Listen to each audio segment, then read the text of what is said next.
Hello everyone, welcome to Medlive's Medlive Scientific Session Summary. Today we are at Day 2 CSICON 2019 being held at the Ashok Hotel, New Delhi. I am Dr. Rahul Kotwal from medical team of Macleods Pharmaceuticals. Today we have Dr. Professor Saumitra Rai with us, who is a Vice President of Cardiological Society of India and is also affiliated with Vivekananda Institute of Medical Science, Kolkata. He has delivered a session on statin side effects, a message to the skeptics. So sir, first of all, we welcome to you at our channel, and we request you to summarize your session for the benefit of the fraternity.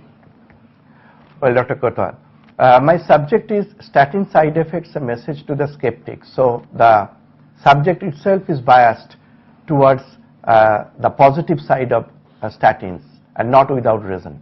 I'll explain to you why it is so. You know, statin is the mainstay of treatment in today's lipidology. Addressing the LDL cholesterol is the first line of treatment. Only in rare cases when statins fail or statins are not tolerated, we think of other medicines. And every day evidence is coming, the higher the dose of statin, lower the achieved LDL cholesterol, and sooner you start this treatment are better for patient management. Only 2 days ago in the Lancet, a paper came of almost a 40 years follow-up from Hamburg, Germany, showing that do not wait to begin or initiate statin to reduce LDL cholesterol till the person reaches middle age. You can start as soon as possible in life if you think that LDL is beyond the limit. And that gives a cumulative benefit. But of course, like every rose has got its thorn, the more and more widespread use of statin has revealed more and more side effects. Let's see one by one how realistic these side effects are in our day-to-day practice. First and foremost is the statin-associated muscle symptom, or SAMS, what we called. Now, most of them are some kind of very mild symptoms towards the patient. Anyway, Indian patients have got aches and pains and malaise anyway, even without statin. And nocebo effect plays a very interesting role over here. Nocebo is the opposite of placebo. That means if you read somewhere that statin can cause muscle symptom, or if your doctor, being very meticulous doctor, explains to you all the side effects of statin, then you think that you are having that side effect. That is the nocebo effect. So if really you have got muscle aches and pains after starting statin, what the doctor should do? First and foremost, the doctor should think whether it is a real muscle symptom or there are other causes for this, like psychological causes. Particularly vulnerable people for muscle symptom are an elderly lady of small body weight, of renal failure with multiple comorbidities and diabetes, and taking multiple other drugs. Otherwise, it is very rare, to the tune of 0.1 to 0.2%. Though in registry data, it is almost like 10%. But again, you have to think of the nocebo effect. Now, you can assess whether it is real or not by simply testing the blood level of CPK. If the CPK level, creatine phosphokinase, is high, that means at least 3 times more than normal, sometimes say 5 to 10 times even, then you know that it is caused by statin myopathy. Then you have to be serious. You can withdraw the statin for some time. If these things settle, then you re-challenge with a small dose, maybe alternate day, maybe twice a week even, with a safer statin which has got low potency statin. These are alternatives. If you think that it is the muscle enzyme is not raised and the patient is having aches and pains, then we have to find out what are the other reasons, whether there is vitamin D deficiency, whether the patient has got a real muscle disease, or he is psychologically more fearful about the statin side effect. Then you reassure the patient, carry on with your statin therapy. Next comes the liver problem. That is the second most important, and again it is so rare, 1 in 10,000 patients really do have liver problem. If you really have liver problem, that can be dangerous. So at the same time, as you can reassure the patient that your liver is safe, if anything, statins can improve the steatosis, hepatosteatosis or fatty liver by reducing the lipid profile or improving the lipid overall profile, but 1 in 10,000 cases can have serious hepatic damage, and unless you are aware of this complication, you will miss it and you may lose the patient. So it is a double-edged sword. You must be aware, but don't be overzealous of thinking about it. So much so that the European societies have recommended a baseline CPK and baseline SGOT, SGPT assessment for statin to start with, but the American associations even do not recommend a baseline assessment of these enzymes. Third comes the concern in the public mind is new onset of diabetes mellitus with statin. Now this is a real problem, nothing to deny about it, and that is from pravastatin to rosuvastatin, everywhere from low potency statin to high potency statin there is a chance of diabetes.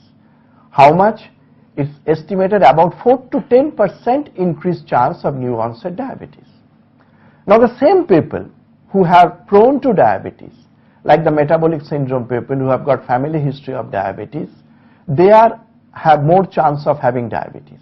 And these are the people who get the maximum benefit from statin and lowering LDL cholesterol anyway. So you have to judge the balance of the chance of new onset diabetes and the protection of cardiovascular disease you are giving by giving statin.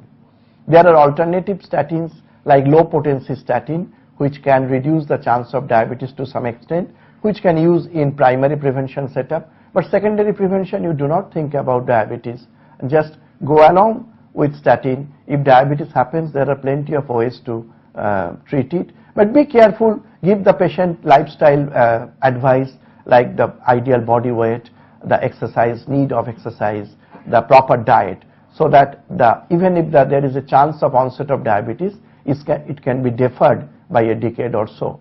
Again, the chance is, as I said, not more than 5 to 10%. Next, there are certain myths which I'll say. Number one is cancer. And if you say the word cancer, it goes very badly into the public mind. But study after study has shown, if anything, statins are never related to cancer, rather it might help in certain cancers.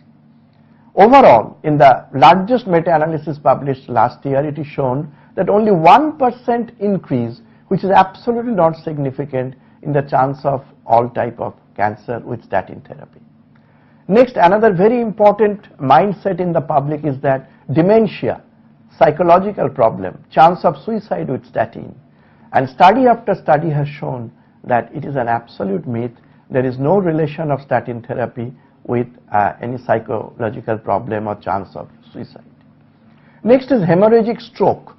There was one study called Sparkle study which showed that the patient who had a past stroke, past severe infarct, brain infarct, if they gave statin, there is some chance of conversion to hemorrhagic stroke or a new hemorrhagic stroke.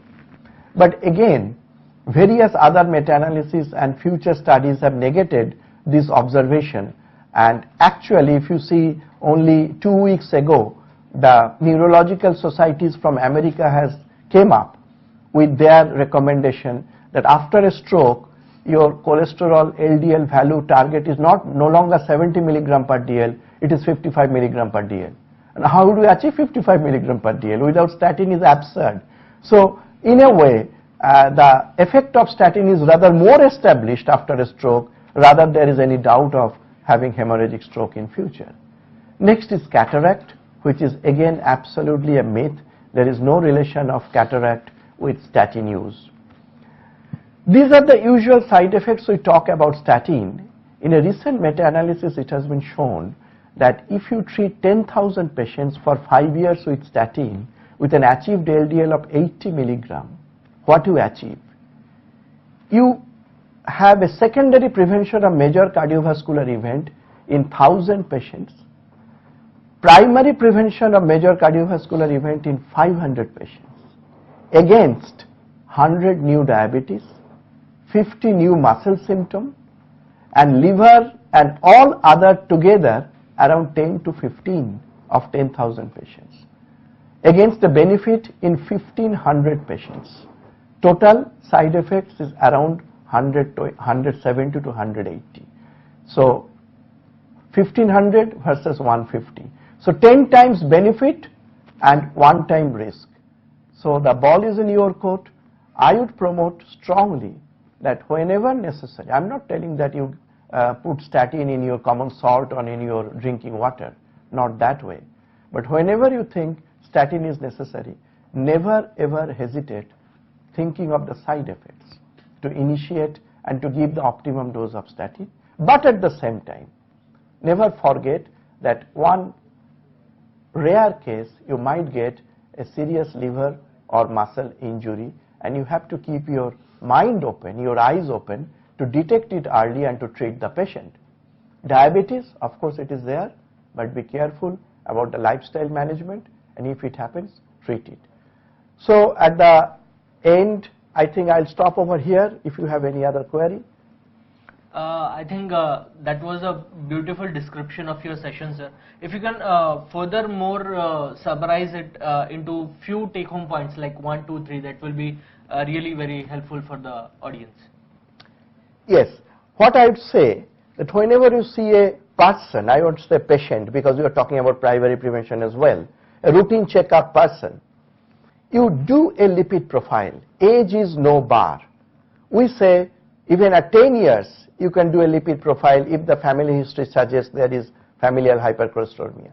So an appropriate patient, do a lipid profile, set the target of LDL for that particular person knowing his total risk profile.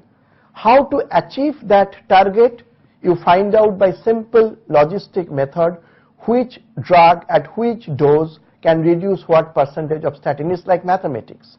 So if you find statin is required, this statin at this particular dose will give me that optimum LDL level, just go ahead and do it. Number one. Number two, of course you discuss with the patient regarding the possible side effects, but also tell them about the nocebo effect, that look, as I am telling it, you don't necessarily have to have this symptom. Thirdly, always keep your mind and eyes open to find out the rare muscle and liver disease, and you have to intervene it promptly and treat the patient to rescue the patient. Otherwise, you use it at large and with your liberty. Thank you. So thank you very much, sir, that you wonderfully described the session and summarized it. I definitely hope that all the audience out there might have got all the concerns and all the doubts cleared. Yet, because of time constraint, not all the doubt might have been cleared. Sure. So we definitely look forward for such doubts in the comment section below. Thank you, sir. Thank you very much. Thank